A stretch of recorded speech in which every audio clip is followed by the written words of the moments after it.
Avec vous sur Sud Radio pour le 10h midi, le club des médias comme tous les vendredis, les livres avec Gérard Collard. Bonjour Gilles Gansman, rebonjour plus précisément. Ouais. Nos journalistes aujourd'hui, Maxime Guény, vous le connaissez, il était déjà là et il revient. Bonjour Maxime. Bonjour Valérie, bonjour à tous. Téléstar, Télépoche, journaliste média, les auditeurs vous connaissent également puisque vous êtes parfois dans l'émission de Cyril Hanouna. Et puis Eric Flou est avec nous, bonjour. Vous êtes journaliste média à Télécable Satellite Hebdo. Bonjour à vous, bienvenue dans le club de la presse média. Alors évidemment, le grand sujet, c'est autour d'Éric Zemmour, de ses propos sur les mineurs migrants isolés. Est-ce que CNews aurait dû couper ses propos? Est-ce qu'on a tronqué ses propos? C'est ce qu'en tout cas la défense de CNews hier soir. On va y revenir dans un instant et tout de suite la question. Alors Gilles, la question que vous l'avez posée. Voilà. Est-ce qu'on aurait dû couper au montage les propos d'Éric Zemmour? Oui, en effet, l'émission de CNews n'est pas en direct, elle est enregistrée pour éviter justement de tomber dans ce genre de polémique. Alors, enregistrer, ça veut dire visionner et puis CNews se donnait la possibilité de couper l'émission. Pourtant, elle ne l'a pas fait. Donc, c'est la question qu'on vous pose. CNews aurait-il dû protéger d'une certaine façon l'émission Éric Zemmour et couper au montage les propos d'Éric Zemmour? Eh bien, vous réagissez sur le site Twitter de Sud Radio à 19%. Vous nous dites oui. À 81%, vous nous dites non. David nous dit, alors je pense qu'il n'est pas partisan d'Éric Zemmour, il nous dit il ne faut pas couper au montage, le laisser assumer ses propos et être poursuivi s'il est hors la loi. De notre côté, Rodion nous dit, toujours sur notre site Sud Radio, sur le site Twitter, chacun a le droit d'exprimer ses opinions, la liberté d'expression prime sur tout, comme le rappellent en permanence les juges qui condamnent jamais des extra-européens. Voilà ce qu'il nous dit. Donc ça va être notre débat, bien évidemment, madame. Dans un instant, allez, on passe au zapping. Sud Radio 10h midi média, l'instant zapping. Eh ben oui, donc c'est l'actu média de la semaine, on va en parler dans notre débat. Éric Zemmour sur CNews. Alors sachez qu'hier, donc avec Christine Kelly, ils ont été de nouveau à l'antenne et évidemment, Christine Kelly s'est désolidarisée de l'émission d'hier et Zemmour, quant à lui, a continué à dire qu'il ne regrettait rien. Écoutez. L'ensemble de la rédaction de CNews à laquelle j'appartiens et qui est très attachée au débat d'idées, à la libre expression de tous les courants de pensée, ne partage pas ces propos et ne sont que l'expression de votre point de vue et pas le point de vue de CNews. Mais je n'ai jamais prétendu, ma chère Christine, incarner autre chose que mon point de vue. Je maintiens ce que j'ai dit, je n'ai absolument rien changé de ce que j'ai dit mardi, je le redirai aujourd'hui et demain. Ça a le mérite d'être clair. De notre côté, presque au même moment, le garde des Sceaux, Éric Moretti, était l'invité de C'est à vous sur France 5. Il est revenu sur l'affaire Zemmour.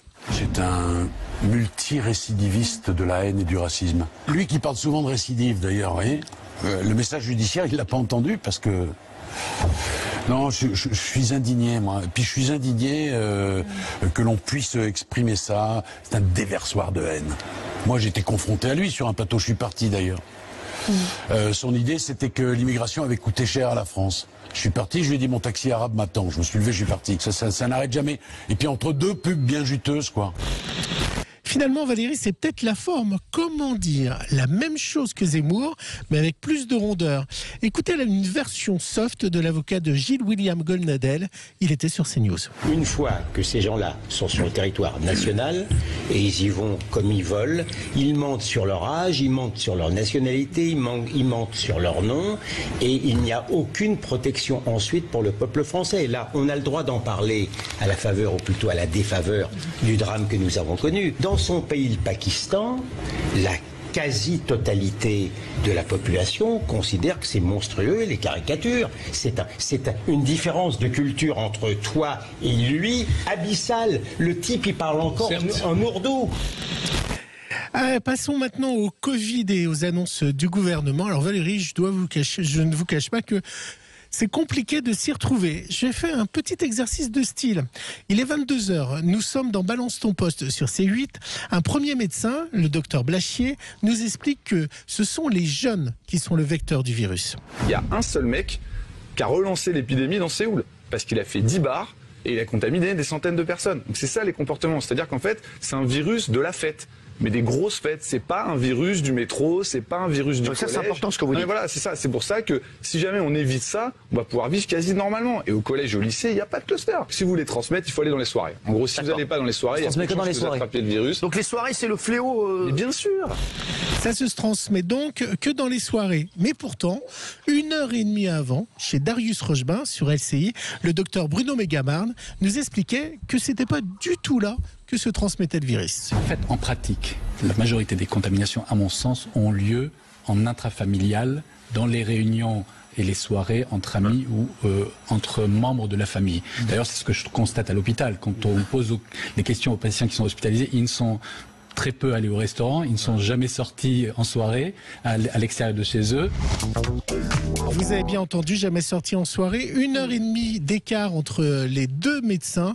Allez comprendre, madame. Oui, vous n'avez pas besoin d'1h30, parfois à 5 minutes, voire à 1 heure de différence, vous avez des médecins qui ne sont pas d'accord entre eux. On en reparlera, nous, à 11h, bien évidemment, mais on se retrouve dans un tout petit instant pour revenir sur les propos d'Éric Zemmour, les condamnations, ceux qu'ils défendent. À tout de suite. Avec vous sur Sud Radio pour le 10h midi et pour le Club de la Presse Média. Bonjour avec Éric Valérie, Flou. je sais que vous aimez bien me dire bonjour. Mais non. Avec Éric Flou de Télécable Satellité d'eau et Maxime Guény, Télépoche, Télépoche et Téléstar, pardon, c'est déjà pas mal. Tous les deux journalistes médias. Donc, Éric Zemmour, la question qui se pose, c'est CNews est-elle responsable des propos d'Éric Zemmour? On entend Christine Kelly à plusieurs reprises dire ça n'engage que vous n'engagez pas CNews, sauf que cette émission est enregistrée une demi-heure avant la diffusion. Donc, est-ce que CNews aurait dû couper ses propos? Qu'a vraiment dit Éric Zemmour également, puisqu'hier soir, la défense, vous l'avez entendu, d'Éric Zemmour et de la chaîne a été de dire quelque temps après, dans la suite, que donc l'extrait qui a été diffusé était tronqué et qu'il a dit non, évidemment, pas tous les migrants sont des délinquants, violeurs, voleurs. Qu'est-ce que vous en pensez? Commençons peut-être avec vous, Éric Flou. Oui. Alors, donc, est-ce que la chaîne aurait dû couper déjà pour commencer par cette première question? Alors, il se trouve que c'était pas possible. Parce qu'Éric Zemmour, mardi soir, est arrivé en retard. Il est arrivé à peu près 20 minutes en retard et donc la chaîne ne pouvait pas matériellement couper Zemmour à ce moment-là, parce que en fait, il faut rappeler que l'émission d'Éric Zemmour est diffusée avec 30 minutes, il y a 30 minutes de délai, si vous voulez, elle n'est pas vraiment en direct. Et ça, c'est depuis octobre 2019, après les propos d'Éric Zemmour sur le général Bugeaud en Algérie. En fait, CNews a été obligé, si vous voulez, d'enregistrer avec 30 minutes d'avance pour pouvoir maîtriser l'antenne et éventuellement couper des propos trop extrêmes d'Éric Zemmour.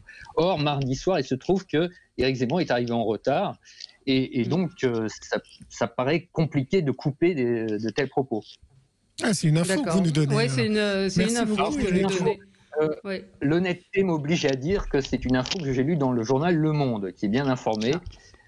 Mais bon. Et si on revoit la séquence en entier, les propos sont évidemment très choquants, mais dans la seconde qui suit, il tempère malgré tout en disant... Voilà, il tempère en disant, parce que Christine Kelly le relance en disant mais pas tous, et il dit non, évidemment pas tous, et il enchaîne sur...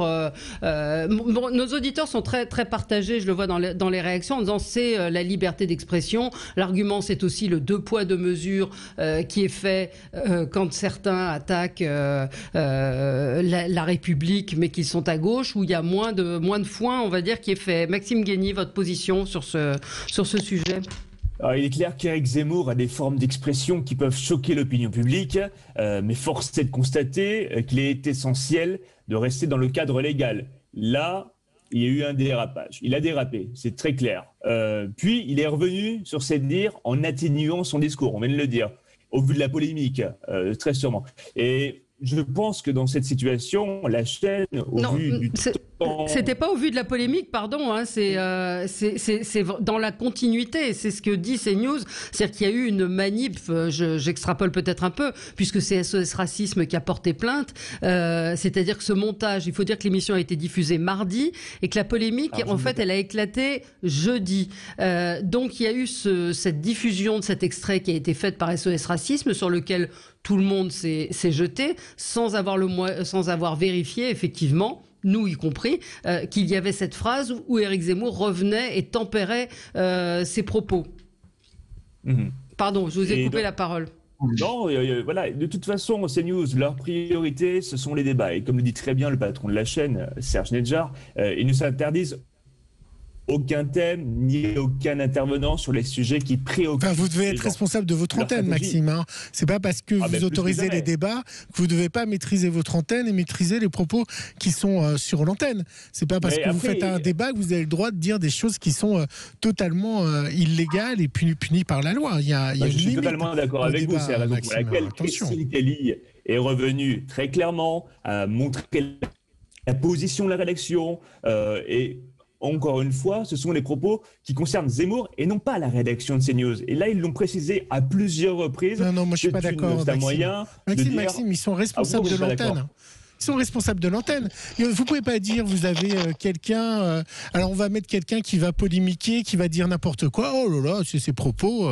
Non, vous êtes diffuseur des propos. Quand vous êtes diffuseur des propos, vous êtes responsable des propos. Moi, sur Sud Radio, je peux avoir une opinion. Et mon opinion, évidemment, elle est diffusée par Sud Radio. Donc il y a une responsabilité de la station et des propos que je tiens. C'est la même chose pour CNews. Moi, je suis un peu partagé sur l'histoire. Je suis un peu partagé parce qu'il dit quelque chose de très violent au début. C'est pas parce qu'on se dédouane que les choses n'ont pas été dites. Les choses ont été dites. Alors, sauf que parfois, il y a des choses qui vous échappent. Et avec le direct, dans les conditions presque du direct, il y a des choses, on ne pouvait pas réagir comme ça, du tac au tac. Et c'est en prenant un peu de recul sur la situation qui s'est passée que là, vous pouvez vous dédouaner et dire ce que vous pensez réellement de la situation. C'est vrai, c'est un argument. Oui. Mais si je peux intervenir... Oui, bien sûr. oui, je citais tout à l'heure ma source du journal Le Monde. Le papier précise que Serge Nedjar, donc le patron de CNews, n'est pas content de cette sortie d'Éric Zemmour. Et ça, c'est un signe quand même, parce que je crois que si ça se multiplie, ce genre de dérapage, ça pourra nuire à l'image de la chaîne, même si Éric Zemmour est un produit d'appel. Après, ça peut être une posture, Éric. Non, moi je pense pas, parce ça peut être une posture. Je crois pas. Je pense que d'abord Serge Nedjar était en régie de ce qu'on sait, et Éric Zemmour cartonne. Il fait plus de 550 000 téléspectateurs. Il est devant Cyril Hanouna sur toute la première partie. C'est quelqu'un qui attire des téléspectateurs. Nos téléspectateurs, nos auditeurs, de grande part d'entre eux sont d'accord avec les propos d'Éric Zemmour. Donc je ne pense pas une seconde que Serge Nedjar ait l'intention de virer ou de suspendre. D'ailleurs, les journalistes... mais d'ailleurs les journalistes de CNews ne le demandent pas dans le communiqué de la SDJ. Ils disent Éric Zemmour, c'est Éric Zemmour, la rédaction, c'est la rédaction, à laquelle d'ailleurs s'est associée Christine Kelly, mais ils ne réclament pas l'arrêt de l'émission.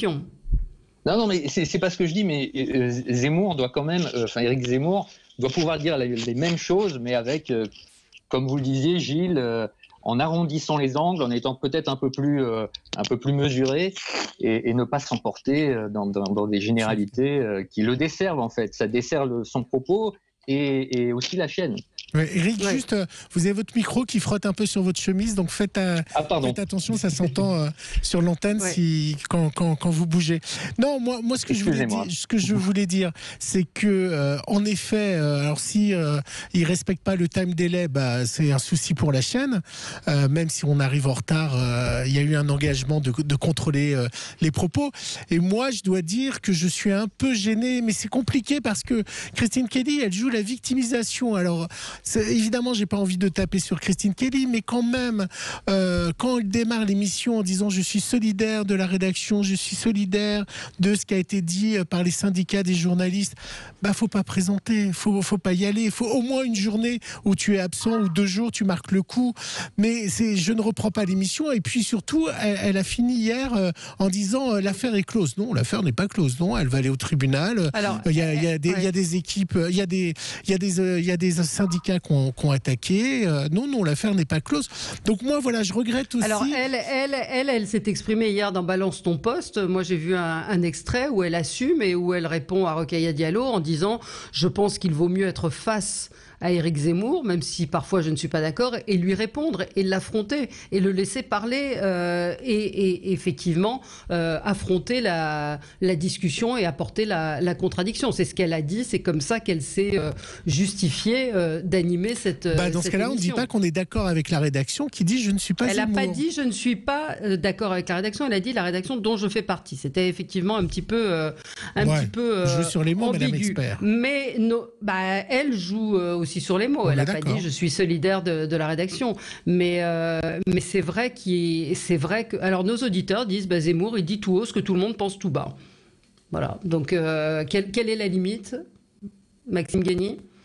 La limite, c'est la limite de la légalité et du cadre dont on parlait tout à l'heure. Non, faut pas généraliser. Il dit beaucoup de choses que beaucoup de gens pensent tout bas. Non, tout le monde ne pense pas comme Éric Zemmour. Éric Zemmour fait partie de la 50aine d'intervenants réguliers extérieurs de la chaîne CNews, avec des débats, et on le rappelle, chaîne d'opinion, débats avec des avis tranchés, mais il faut pas mettre tout le monde dans le même bain. Mais Maxime, vous la connaissez, Christine Kelly, vous la croisez, vous avez déjà eu l'occasion d'en parler avec elle? Quel est votre regard? Non, j'ai jamais eu l'occasion d'en parler avec elle. Elle fait son rôle d'animatrice, de modératrice, d'arbitre dans ce débat. Elle se mouille aussi en faisant ce genre de débat au quotidien. Il faut être dans l'attention permanente parce que, évidemment, il suffit d'une phrase pour que tout bascule et... Mais en l'occurrence, là, elle a relevé la phrase, elle ne l'a pas laissé passer. Elle l'a relevé, on est d'accord. Elle l'a passé, il n'est pas reçu, on est d'accord. Oui. Mais et vous, Éric Éric Flou, la limite, c'est quoi? Est-ce que effectivement, il va trop loin? Est-ce qu'on doit pouvoir tout dire? Quelle est la limite? Parce que l'argument de ceux qui défendent Éric Zemmour est de dire, par exemple, dans Libération, je crois que c'est ce matin, il y a un portrait d'une jeune femme, Pauline Hermange, qui publie un livre, un pamphlet contre les hommes, en disant « Je hais les hommes ». En gros, ce sont des salauds. Donc, est-ce qu'il y a un 2 poids 2 mesures dans la liberté d'expression? C'est-à-dire des gens qui seraient intouchables et d'autres dont on pourrait dire ce qu'on veut. Vous m'entendez? Oui, allez-y. Oui, non, c'est d'ailleurs la ligne de défense qu'Éric Zemmour a utilisée hier soir. Il a dit, on ne dit rien lorsqu'une élue verte dit que tous les hommes sont des violeurs, on ne dit rien quand, etc. Il cite le 2 poids 2 mesures et c'est vrai que c'est un argument qui porte, malgré tout. Donc, et c'est pour ça que, peut-être, comme vous le disiez, Valérie, tout à l'heure, il se passera peut-être rien avec cette affaire. Effectivement, il y aura certainement une mise en demeure du CSA, mais le message de Zemmour va continuer. Oui, mais Éric, c'est pas parce que la gauche fait des bêtises que la droite doit en faire aussi. Bien sûr, c'est vrai. Ça ne dédouane pas. C'est pas parce que la gauche n'est pas... Il faut faire en sorte que la gauche ne puisse pas dire ce genre de choses, mais ça n'autorise pas la droite à aller encore plus loin que la gauche. Entièrement d'accord. Mais c'est des arguments qui portent. Un auditeur nous dit, et ça a été c'est de nombreuses fois avancé, quand les rappeurs disent il faut égorger les blancs, ça fait moins de bruit. Bah oui. Mais c'est pas pour ça que on doit dire qu'il faut égorger les Arabes. Vous comprenez, Valérie? On va pas, parce que dans ce cas, c'est la guerre civile. Si chacun surenchérit sur les bêtises de l'autre.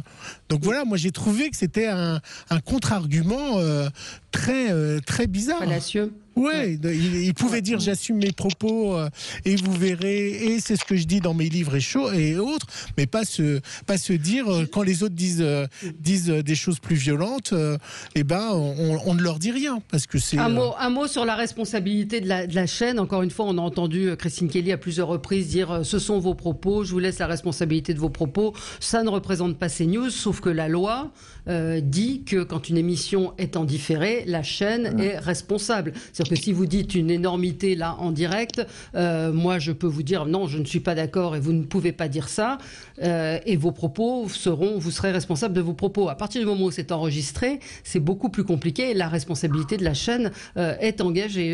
Éric Floux. Oui, absolument d'accord. La chaîne, de toute façon, est responsable des propos qui sont tenus sur son antenne, et c'est elle qui sera tenue pour responsable. Conjointement responsable. Ouais. Oui, il faut, conjointement responsable. Et à noter, Valérie, que, alors ça, Maxime va peut-être aussi nous expliquer, le CSA a été saisi et le CSA a mis en place une clause qu'on appelle la clause 40, je crois, qui est une clause vraiment très à part qui peut demander Non, c'est la loi, Gilles. L'article 40, c'est la loi. C'est quand il y a atteinte à la République. Donc c'est la loi. C'est pas du tout. C'est pas le CSA. C'est un article de loi qui oblige à saisir quand on est informé d'un délit. Voilà. Moi, je voulais qu'on parle des procès filmés à la télévision. C'est ce qu'a proposé Éric Dupond-Moretti hier soir. Effectivement, dans cet avou, il expliquait qu'aujourd'hui les journalistes live tweetent les procès. On l'a vu, on le voit au moment du procès de Charlie Hebdo. Donc c'est quasiment du direct. Est-ce que vous pensez que c'est une bonne chose, Maxime Guény ? Bien sûr. Mieux vaut tard que jamais lorsqu'il s'agit de procès importants, capitaux et filmés sous certaines conditions et en bonne intelligence, bien sûr. Par exemple, il aurait été intéressant de diffuser le procès sur les attentats de Paris. Parce que ça marque l'histoire, ça intéresse le grand public et par ailleurs, il me semble hyper important de constituer aujourd'hui des archives judiciaires, d'avoir une mémoire de ces grands procès. La France a toujours été un peu en retard. La France, aux États-Unis notamment, et depuis 1991, il y a des réseaux câblés américains qui offrent des chaînes, des propositions supplémentaires pour diffuser exclusivement des émissions consacrées aux affaires de justice, notamment des retransmissions en direct de procès filmés à l'intérieur des tribunaux. Donc, on en viendra doucement mais sûrement, par petites touches, mais voilà, on arrive enfin dans la course. Oui. Qu'est-ce que vous en pensez, Éric Floux ? Écoutez, dans le cadre du procès de Charlie Hebdo, pour moi, il n'y a aucune ambiguïté. Il faut le filmer et il faudrait pouvoir le voir rapidement, parce que je crois que les images ne seront disponibles que dans 50 ans, 70 ans. C'est absurde. Ouais, moi, je trouve ça totalement absurde. On est d'accord. C'est totalement absurde. Maintenant, ce que je ne voudrais pas, c'est qu'il y ait une dérive et que, comme aux États-Unis, la justice se transforme en spectacle télévisuel où finalement les prévenus deviennent des personnages de télé-réalité. Si vous voulez, il y a toujours aussi cette dérive possible d'influer sur un jugement parce qu'il y a des téléspectateurs qui, j'extrapole un peu, mais qui sur Twitter vont s'exprimer, vont dire aujourd'hui il a une drôle de tête, il est peut-être coupable. Vous voyez ce que je veux dire ? J'extrapole un peu, mais c'est le danger de filmer un procès, c'est de transformer une cour de justice en une scène de spectacle et en plateau télé. Ouais. Moi, c'est ce qui me fait un petit peu peur. Moi, je suis pas d'accord. Je crois que c'est une histoire de culture, parce que moi, de temps en temps, quand je suis aux États-Unis, je regarde une chaîne qui s'appelle Court TV. Alors, Court TV retransmet 24 heures sur 24 des procès, des fois en différé, des fois en direct. Alors, ça va du petit larcin à des actes plus criminels ou du pénal, mais ça permet d'observer la démocratie, ça permet de voir comment on peut se défendre, ça permet aussi de voir. Alors, la justice américaine est un peu différente que celle de la France, mais c'est vrai que ça permet aussi de voir comment la société condamne aussi, ou comment elle peut servir d'exemple également à ceux qui commettent des crimes ou pas. Et je trouve que ça a une vocation démocratique de voir ce qui se passe dans les prétoires. Chez nous, c'est quand même très secret. Personne ne sait comment se passe une affaire pénale parce qu'on l'a presque pas vu, il faut se déplacer. Donc moi, je trouve ça bien qu'on voit des procès comme on parle souvent de débats sur le viol ou sur des attaques ou sur du terrorisme. Voyons comment la justice en France, comment la justice est rendue et que les Français le voient. La justice appartient à tous les Français. Donc moi, je trouve ça normal. Allez, un mot, troisième sujet que je voulais aborder, l'émission de Laurent Ruquier. Qu'en avez-vous pensé ? Qu'avez-vous pensé de cette première, Maxime Guény ?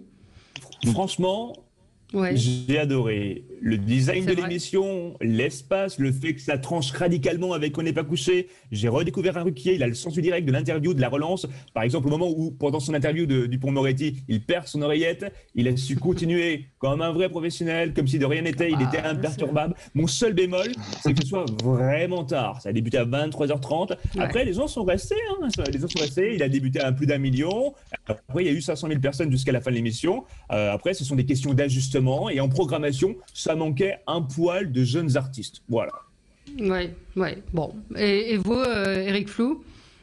Eh ben oui, agréablement surpris parce que j'avais peur que ça ressemble trop à On n'est pas couché et finalement il a cassé complètement De toute façon, il peut pas faire la même chose puisqu'il est en bisbille avec son ancienne productrice, donc il fallait se démarquer complètement d'On n'est pas couché et je trouve qu'il a fait une excellente interview de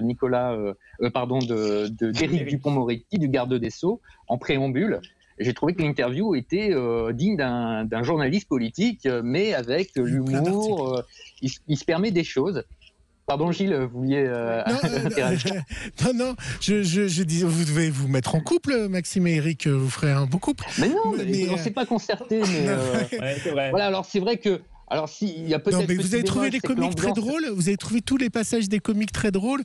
Vous avez trouvé que ça fonctionnait avec les comiques, vous ? Ah oui, très drôle, c'est peut-être un grand mot. Ça prêtait à un sourire. Il y a très peu de comiques drôles à la télé. C'est vrai, à peine. Ouais, c'est vrai. Mais c'est bien de les mettre en avant, parce qu'il y a plein de visages qu'on ne connaissait pas. Allez, je vais apporter un petit peu d'eau au moulin des gens qui soutiennent Éric Zemmour. Ce matin, Alice Coffin, qui est cette femme, cette élue verte de Paris, a déclaré qu'il fallait éliminer les hommes et qu'elle n'écoute plus de musique composée par des hommes. Donc, c'est dingue. Elle n'écoute pas de musique classique, parce qu'il n'y a pas beaucoup de femmes qui ont composé de la musique classique. Non, mais elle n'écoute. Donc, il faut éliminer les hommes. Donc, une phrase qui là aussi pourrait tomber. D'une bêtise. Pourquoi pas sous le coup de la loi. Et puis petite précision, Valérie, en fait vous avez évidemment, comme d'habitude, vous avez raison, c'est l'article 40 du Code de procédure pénale qui impose en fait à toute autorité ou tout officier public ou fonctionnaire dans l'exercice de ses fonctions de signaler des crimes ou des délits dont il a connaissance, et donc le CSA a utilisé cette clause pour signaler Éric Zemmour à la justice, ce qu'il fait très rarement, mais c'est un officier du service public. Voilà pour la précision, parce que j'étais un peu pas très clair tout à l'heure et vous avez eu raison. Non, vous saviez pas. Allez-y, battez-moi, frappez-moi. C'est le week-end. Allez, l'info ou le scoop de nos journalistes. Maxime Guény, une petite info, une grosse info. Une info que vous retrouverez en exclu dans Téléstar, dans les pages coulisses médias, dès lundi prochain. Selon nos informations, le casting de la prochaine saison de Top Chef sur M6 est déjà bouclé. Et pour assurer les distances physiques, le plateau sera élargi, le pôle cuisson en U a été remplacé, le jury a été renouvelé. Ils continueront à inviter des producteurs locaux. Et comme le chef Paul Perret, vous savez, qui habite en Asie, ne peut pas faire trop d'allers-retours et pour éviter, on ne sait pas, peut-être qu'il y aura un confinement. Donc pour la première fois de l'histoire de l'émission, le tournage de la finale se fera dans la foulée de la saison et non pas des semaines après. Et Top Chef devrait proposer le même nombre d'épisodes, à savoir 18, que la saison précédente, une saison qui avait été allongée à cause du confinement. D'accord. Voilà, c'est une info donc intéressante et importante. Eric Flou, votre info ? On n'entend plus. On a perdu Eric Flou. Il voulait parler du prochain flop de TF1. Non, je suis méchant. Il voulait parler de Mazinger. Gilles, vous avez mauvais esprit. Voilà, il est revenu. Justement, Eric. Dans une actualité dominée par le débat public très polarisé comme Éric Zemmour ou Alice Coffin, il y a Masked Singer sur TF1 qui revient le 17 octobre. Avec 12 nouveaux costumes complètement fous. Et là, on nous promet un vrai casting, pas du tout has-been, comme c'était le cas l'année dernière. Vous vous rappelez, il y avait Yves Lecoq, il y avait Carl Zero, des gens dont on n'entend plus beaucoup parler. Eh bien, cette année, TF1 nous promet un vrai casting qui va plaire aux jeunes. Moi, j'y crois, j'ai envie de voir. L'année dernière, ça a été vu par 5 millions, plus de 5 millions de téléspectateurs. C'était un gros carton. Et c'est vrai qu'on a vu les premières images et on est un petit peu sceptique au début et puis on se laisse très vite, comment dirais-je, on se prend au jeu. On a envie de savoir qui se cache derrière. Il y a Popek, moi je peux vous le dire. Il y a Popek. Écoutez, Popek, c'est pas mal. Il est connu des jeunes, non? Des jeunes de 80 ans. Non, Maxime, vous avez des infos sur ce. Il y a Éric Zemmour dans un costume. Voilà, ça serait drôle. Il y a pas d'infos. On a eu la chance d'ailleurs avec Eric d'assister à la conférence de presse de Mazinger, conférence dans laquelle notre portable, on a dû le mettre dans une pochette pour ne pas filmer les costumes. Donc tout était très très cadré là-dessus. Et on a pu reconnaître peut-être une ou deux voix, une ou deux postures. Il y aura une star internationale. Qui ce sera? Je ne sais pas, mais vraiment tous les jurys. Ophélie Winter. Germaine Jackson. Voilà, Ophélie Winter, elle est connue internationalement. Mireille Mathieu. Mireille Mathieu. C'est le deuxième épisode, je crois. Deuxième épisode. Voilà. Et à chaque épisode, il y aura une intrigue. Donc, ils ont vraiment retravaillé de cette manière et upgradé le casting pour éviter les critiques sur les réseaux notamment. D'accord. Et vous alors, Gilles, votre c'est Netflix info cette semaine qui a diffusé la première bande-annonce d'une nouvelle série qui va être avec Omar Sy et ça va être Arsène Lupin. Ça a été énormément critiqué sur les réseaux sociaux. Pour beaucoup de gens, c'est une trahison de l'œuvre de Michel Leblanc. Je ne sais plus son prénom, et de Leblanc, ça c'est sûr. Maurice, merci. Maurice Leblanc. Arsène Lupin. Donc Arsène Lupin après Georges Descrières.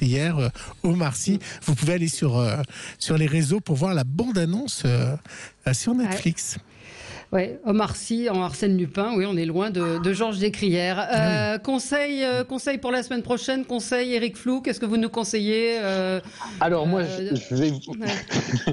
je vous conseille une série américaine incroyable qui est diffusée sur la plateforme Amazon Prime Video, qui s'appelle The Boys.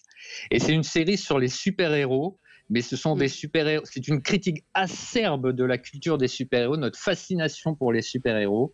Ils sont apparemment, ils protègent l'Amérique, ils sont très patriotes, mais en réalité, ce sont d'horribles fascistes effrayants. C'est très gore. Moi, je n'aime pas forcément le gore, mais le propos est tellement juste sur les dérives de la société américaine, de notre addiction aux réseaux sociaux, de la célébrité, etc., que c'est assez jouissif comme programme. Donc attention aux âmes sensibles, mais c'est totalement réjouissant. Voilà, donc c'est ça s'appelle The Boys sur Amazon Prime. Voilà, Maxime si vous aimez Marvel. Voilà. Maxime Guény qui est toujours dans la tradition, dans le classicisme. Oui, Maxime. mais dans la réjouissance du lundi quand même, L'amour est dans le pré, vous le savez, est revenu. Ouais. Et pour ceux qui ne l'auraient pas vu, franchement, allez-y. La production a revu sa copie pour surprendre le public et ensuite un peu casser les habitudes de travail, finir l'ouverture de courrier, on rentre d'emblée dans les rencontres. Donc en termes d'écriture et de rythme, ça change tout. Ça vous a plu. Ça dynamise la mécanique et qui parfois ronronne un peu, il faut dire ce qu'il y en est. Et puis il mise aujourd'hui sur un montage feuilletonnant. Donc fini donc les épisodes qui tournent autour de 3 agriculteurs chaque semaine. Là, ils ont déjà engagé ce changement l'année dernière. Ils ont juste accentué cet aspect au montage. Donc l'émission se fabrique au fur et à mesure, en fonction de ce qui se passe. Dès lors, voilà, et s'adapte aux histoires d'amour. Il y a un peu plus d'enjeux, d'accord. Eh bien, écoutez, merci à tous les deux. La une, Maxime Guény, rapidement, de Téléstar. La une de Téléstar, lundi, ce sera Mylène Farmer, parce qu'il y a un énorme documentaire sur Amazon Prime. On a l'interview du réalisateur qui explique les tenants et les aboutissants de tout ça. Voilà, Eric, vous, la une? Alors, Nous, c'est Jonathan Cohen pour La Flamme, qui est une création originale de Canal+, une parodie du Bachelor, et avec Florence Foresti, un casting de fou, et ça arrive le 12 octobre sur Canal+, c'est génial. On aura l'occasion d'en reparler. Valérie, beaucoup de votes sur Twitter, ça se bat, ça critique, il y a beaucoup de réactions, oui à 18%, non à 82%. Voilà, c'était la question sur CNews, aurait-il dû être coupé au montage, et les propos d'Éric Zemmour, CNews aurait dû couper ses propos. Donc les auditeurs répondent non, et c'est ce qu'ils nous disent et aussi sur Facebook. Puis, ça écrit beaucoup. Absolument. Merci à tous les trois, et nous on se retrouve dans un tout petit instant pour les livres avec Gérard Collard. À tout de suite.